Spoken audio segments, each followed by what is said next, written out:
Oke, bismillahirrahmanirrahim. Assalamualaikum warahmatullahi wabarakatuh. Alhamdulillahirabbil alamin. Wassalatu wassalamu ala Rasulillah wa ala alihi wa sahbihi ajmain. Oke, bagaimana kabarnya sahabat-sahabat semua, teman-teman semua? Moga-moga dalam kondisi sehat, kondisi semangat, khususnya semangat untuk terus belajar, semangat untuk terus membaca dan menuntut ilmu-ilmu yang bermanfaat. Nah, insya Allah ini kali kedua kita akan membahas, mereview sebuah buku yang insya Allah bermanfaat. Dan hari ini kita akan mereview sebuah buku yang bergenre parenting. Hanya agak berbeda dengan buku-buku parenting pada umumnya. Buku ini mencoba untuk mengajarkan kepada kita ilmu parenting namun dengan berupa serangkaian kisah. Jadi isi bukunya tidak penuh dengan teori, tapi isi bukunya hanya merupakan kisah-kisah pendek yang dialami langsung oleh penulisnya. Yang di kisah-kisah tersebut terselip banyak sekali pelajaran yang bisa kita ambil dari sisi parenting, dari sisi pengasuhan. Nah, bukunya ini judulnya Aku Mau Ayah. Ya, judulnya Aku Mau Ayah, dan covernya ini luar biasa. Jadi ada seorang anak yang sedang menangis kelihatannya. Di belakangnya ada bayangan seorang laki-laki yang mungkin itu ayahnya mungkin. Ya. Jadi judulnya Aku Mau Ayah, ditulis oleh seorang pakar keayahan namanya Ayah Irwan Renaldi. Dan luar biasa buku ini diberikan kata pengantar oleh seorang ahli parenting yang sudah sangat senior, sudah sangat terkenal, yaitu Ibu Eli Risman yang memberikan pengantar. Dan pengantar yang diberikan ada dua. Yang pertama dari Ibu Eli Risman, yang kedua dari Ustadz Bendri Jaisurohman. Dua-duanya ini pakar parenting, pakar ilmu keluarga. Nah, buku ini ukurannya ini agak unik ya. Jadi bentuknya bujur sangkar. Ini mungkin maksudnya agar lebih mudah untuk dibawa kemana-mana. Jadi ukurannya bukan buku saku juga, tapi juga lebih kecil daripada buku ukuran biasa. Bukunya diterbitkan oleh Senja Media Utama, lumayan tebal. Tebalnya sekitar 281 halaman. Dan seperti tadi disampaikan, isinya ini kisah. Jadi ada sekitar 40 kisah lebih yang disampaikan oleh penulis, yang setiap kisahnya itu punya rasa tersendiri. Jadi kalau kita baca buku ini, ada kisah yang akan membuat kita tertawa karena jenakanya anak-anak, lucunya anak-anak. Tapi ada kisah juga yang akan membuat kita terharu. Sebagian kisah akan membuat kita marah bahkan.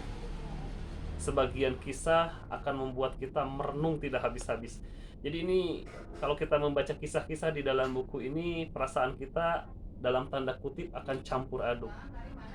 Membaca satu kisah kita akan tertawa, membaca kisah lain kita akan menangis gitu ya. Tapi semua kisah itu berhubungan dengan pembelajaran parenting, berhubungan dengan bagaimana kita menjadi ayah atau ibu yang baik. Semua kisah ini akan membuat kita bisa melihat sosok anak dari berbagai sudut pandang. Dan ini luar biasanya, buku ini akan membuat kita mampu melihat sosok anak dari setiap sudut pandang gitu ya. Dan kisah di dalam buku ini saya secara pribadi mencoba menghafalkannya.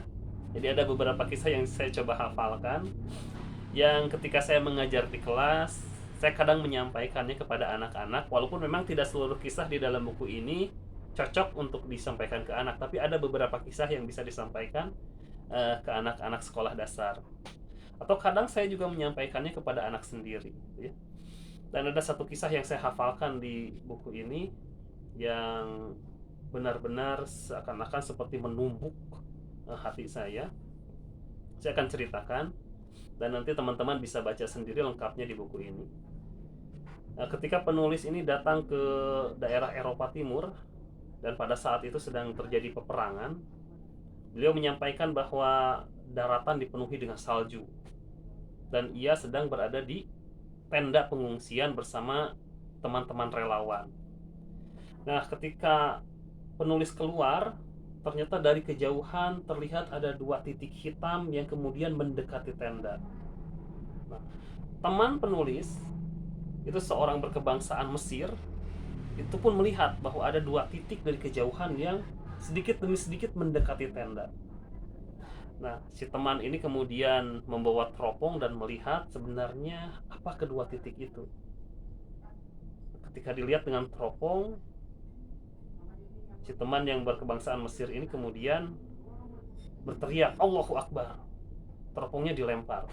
Segera dia pergi mendekati kedua titik hitam itu dan diikuti oleh penulis.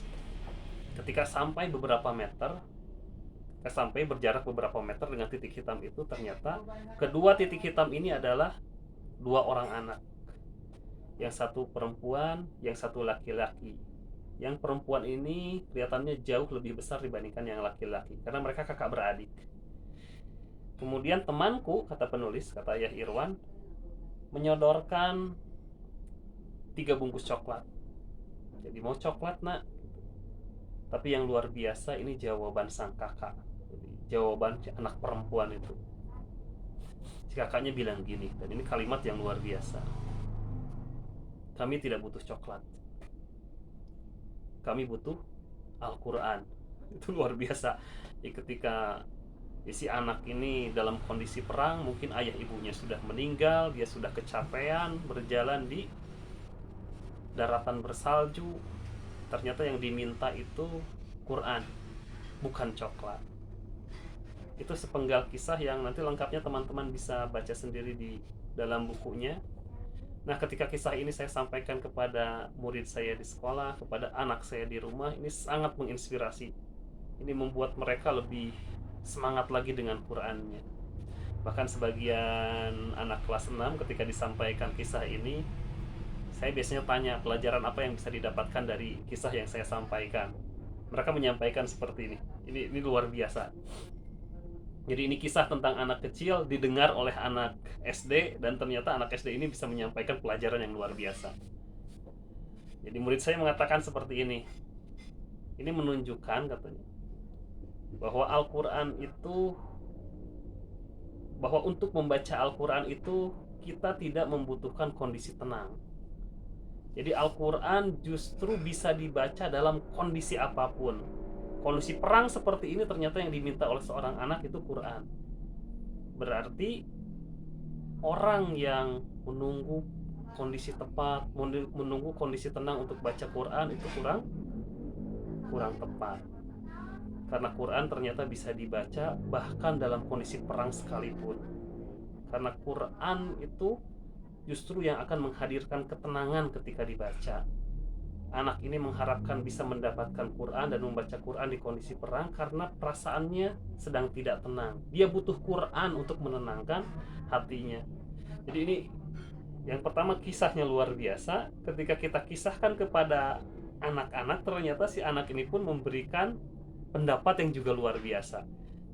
Jadi itu indahnya menjadi seorang guru, karena kita bisa mendapatkan banyak pelajaran justru dari murid-murid kita sendiri. Nah, ini jadi terlalu melebar, mohon maaf. Jadi itu salah satu kisah yang saya coba hafalkan dan luar biasa, dan di dalamnya sekali lagi ada 40 lebih kisah yang mirip seperti itu, tapi dengan rasa yang berbeda, gitu ya. Jadi ini buku yang recommended banget. Jadi saya secara pribadi merekomendasikan ayah bunda khususnya untuk memiliki buku ini, membacanya sendiri. Insya Allah tidak akan bosan membacanya. Dan insya Allah saya yakin bunda atau ayah bunda bisa menghabiskan buku ini karena berisi kisah. Dan tentu masih banyak pelajaran yang bisa diambil. Hanya saya pikir saya cukupkan sampai di sini saja untuk review buku yang kedua. Jadi silahkan beli bukunya.